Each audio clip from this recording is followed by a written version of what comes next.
শুরু হচ্ছে আজকের গল্প স্ক্রিনশট। কলমে মৌসুমী হাজরা। আচ্ছা ঋতু, ছেলেটা কি বলতে চেয়েছিল এইসব তুই কিছু না জেনেই মেসেজের স্ক্রিনশট নিয়ে সোশ্যাল মিডিয়ায় পোস্ট করে দিলি? ঠিক করেছি, এইসব ছেলেকে আমি খুব ভালো করে চিনি। না মানে ওর দরকারটা কি ছিল সেটা আগে জেনে নিতে পারতিস, তারপর খারাপ কিছু ইন্টেনশন থাকলে তখন না হয় স্ক্রিনশট নিয়ে পোস্ট করতে পারতিস। কোনো কিছু তো ক্লিয়ার নয়, অনেকে তোকেই দোষারোপ করছে। হ্যাঁ আমি দেখেছি, আবার অনেকেই বলছে আমি ঠিক কাজ করেছি। ও লিখলো তোর সাথে একটু দরকার আছে, তুই একবারও জানতে চাইলি না দরকারটা কি? রাত্রি 12টার সময় প্রথম মেসেজ করেছিল, আবার 3টের দিকে করেছিল।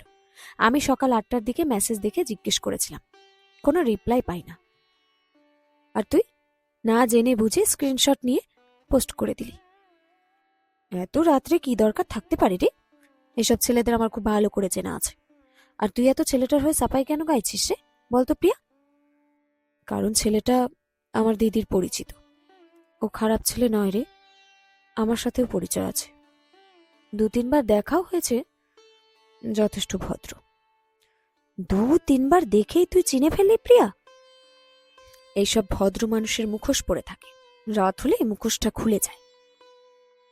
আচ্ছা ঋতু, আর কোনো কথা হয়নি তোদের? না হয়নি, তাছাড়া ওই ছেলেটা তো আমার ফ্রেন্ড লিস্টেও নেই। নেই বলেই তুই চিনিস না? এক কাজ কর, এসব কথা রাখ, তুই পোস্টগুলো ডিলিট করে দে। একদম করব না, আমার মনে হয় তোর একবার ওর কথাগুলো শোনা উচিত। যাক বাদ দে, কাকিমা কেমন আছে? আছে মোটামুটি, অপারেশনটা তাড়াতাড়ি করাতে হবে। করিয়ে নে, আর দেরি করিস না, কাকিমা খুব কষ্ট পাচ্ছে রে। হ্যাঁ রে, আসি এবার। শোন, পোস্টটা তুই ডিলিট করে দে। আগে জানি কেন আমাকে এত রাত্রে মেসেজ করেছিল, তারপর না হয় ভেবে দেখব। ঋতু চলে গেল। প্রিয়া দীর্ঘশ্বাস ছেড়ে বলল, এই মেয়েটা কারোর কথা শোনে না। ফোন করাটা কি ঠিক হবে? ভাবতে ভাবতে প্রিয়া ফোন করল। হ্যালো শুভদীপ দা, আমি প্রিয়া। কে প্রিয়া? অনিতা দিদির বোন প্রিয়া, মনে পড়েছে?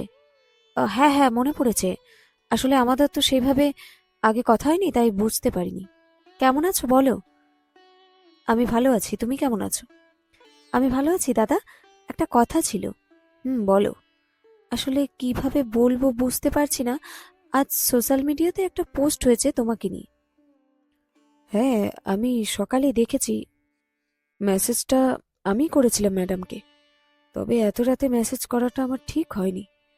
বলছি দাদা, কি জন্য করেছিলে আমাকে বলবে, তাহলে আমি ওকে বলতে পারবো, ও পোস্টটা ডিলিট করে দেবে। আসলে ও আমার বান্ধবী তো। বাদ দাও ওসব, পোস্ট ডিলিট না করলেও সমস্যা নেই, এমন কেউ নেই আমার জীবনে যে তাকে জবাবদিহি করতে হবে যে কেন এত রাতে মেসেজ করেছিলাম। কিন্তু দাদা, সবাই পোস্টটা দেখছে, নানা রকম মন্তব্য করছে, কেউ ভালো বলছে তো কেউ খারাপ। সত্যি বলতে প্রিয়া, ফেসবুকটা এখন পঞ্চায়েতের জায়গা হয়ে গেছে, যে যেমন পারছে নিজের মতামত তুলে ধরছে এবং সেটাকেই সত্যি মানছে। ভালোর থেকে খারাপটা দ্রুত ছড়িয়ে পড়ছে। আচ্ছা প্রিয়া রাখি এখন, পরে কথা হবে। শুভদীপ ফোনটা রেখে দিল। প্রিয়া আর ঋতুকে পোস্ট ডিলিট করার কথা বলেনি। মাঝে কেটে গেল 2 মাস। একদিন অনেক রাতে ঋতু ফোন করে প্রিয়াকে বলল, মায়ের শরীরের অবস্থা ভালো নেই রে। কথাটা শুনে প্রিয়া আর ওর দিদি ছুটে গেল। ঋতু ওদের দেখে কান্নায় ভেঙে পড়ল। আজ ঋতুর মায়ের অপারেশন হয়েছে, এখন ব্লাড লাগবে। ঋতু অনেক জায়গায় খোঁজ নিয়েছে, কিন্তু কোথাও সেভাবে কোনো সাহায্য পাচ্ছে না। প্রিয়া সবটা শুনে ওর দিদিকে আড়ালে নিয়ে গিয়ে কথা বলল। তারপর প্রিয়া নিজে শুভদীপকে ফোন করে সবটা জানালো, সাথে ব্লাড গ্রুপটাও জানিয়ে দিল। কিছুক্ষণের মধ্যেই শুভদীপ রক্তের ব্যবস্থা করে সেখানে এসে পৌঁছালো। ডাক্তারের সাথে কথাও বলে নিল। ডাক্তার বললেন, সঠিক সময় এলেন আপনি।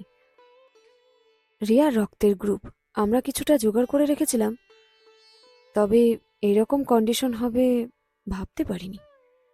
ঋতু দূর থেকে দাঁড়িয়ে সবটা দেখছিল। প্রিয়া এসে বলল, ছেলেটাকে চিনতে পারছিস? ঋতু ঘাড় নেড়ে না জানালো। প্রিয়া বলল, আজ থেকে 2 মাস আগে তুই ওকে ভাইরাল করেছিলি। ও শুধু তোকে মেসেজ করে জানতে চেয়েছিল তুই একটু ফ্রি আছিস কিনা, আর আজ ওকে একবার ডাকতেই এত রাতেও ছুটে এলো, সবটা জেনেও ছুটে এসেছে। রাত পেরিয়ে এখন ভোরের আলো ফুটেছে। ঋতুর মাকে বেডে দেওয়া হয়েছে, ঘুমোচ্ছেন তিনি। প্রিয়া আর প্রিয়ার দিদি আরো কিছুক্ষণ থেকে চলে গেল। ঋতু দেখলো শুভদীপ একটু দূরে নার্সের সাথে কথা বলছে। ঋতু তাকিয়ে আছে।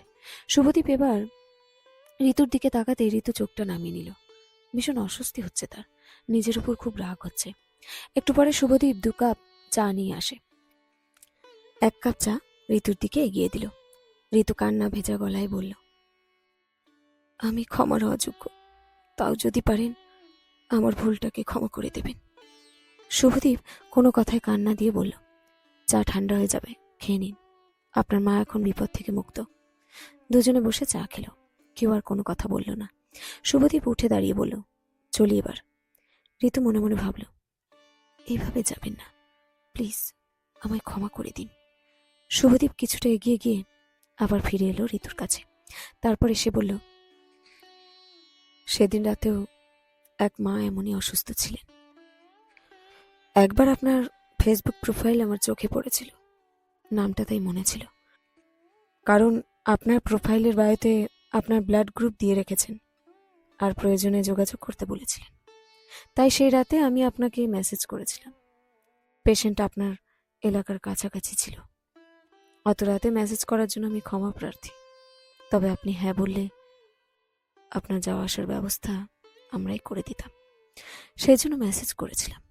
সকালে উঠে আপনার মেসেজ দেখে এই বিষয়ে আর কিছু লিখিনি সেদিন, কারণ তার আগে আপনার পোস্টের লিংক আমাকে একজন পাঠিয়েছিল। কাউকে পুরোটা না জেনে জাজ করা উচিত নয় ম্যাডাম। আপনার মনের অবস্থা এখন ভালো নয়, আর আমারও এসব নিয়ে কথা বলতে ভালো লাগছে না। তবে একটা কথা ম্যাডাম, রক্তের প্রয়োজন হলে আপনি সরাসরি আমাকে মেসেজ করতে পারেন, ভয় নেই। আমি মেসেজের স্ক্রিনশট নিয়ে পোস্ট করব না। শুভদীপ চলে গেল। ঋতু চুপচাপ দাঁড়িয়েছিল কিছুক্ষণ। সারাটা রাত ঘুম হয়নি শুভদীপের। সকাল সকাল প্রিয়ার ফোন দেখে একটু ঘাবড়েই গেল শুভদীপ। তাহলে কি ঋতুর মায়ের শরীর আবার খারাপ হলো? ফোনটা রিসিভ করতে প্রিয়া বলল, একবার ফেসবুকটা চেক করো শুভদীপ দা। ফোনটা রেখে দিল প্রিয়া। শুভদীপ ফেসবুক খুলতেই নোটিফিকেশন দেখে চোখ গেল ঋতুর করা পোস্টে। শুভদীপকে ট্যাগ করে ক্ষমা চেয়েছে, সব বিবরণ লিখে জানিয়েছে। বেশিরভাগ কমেন্টে ঋতুকে সবাই খারাপ বলেছে। শুভদীপ কমেন্ট করল, এইসব পোস্ট করার কোনো দরকার নেই ম্যাডাম। প্রিয়ার কাছ থেকে আমার ফোন নাম্বারটা নিয়ে রাখবেন, দরকারে ফোন করবেন, আমরা আছি। আমাদের মতো হাজার হাজার ছেলে এখনো আছে। শেষ হলো আজকের গল্প। স্ক্রিনশট, কলমে মৌসুমী হাজরা।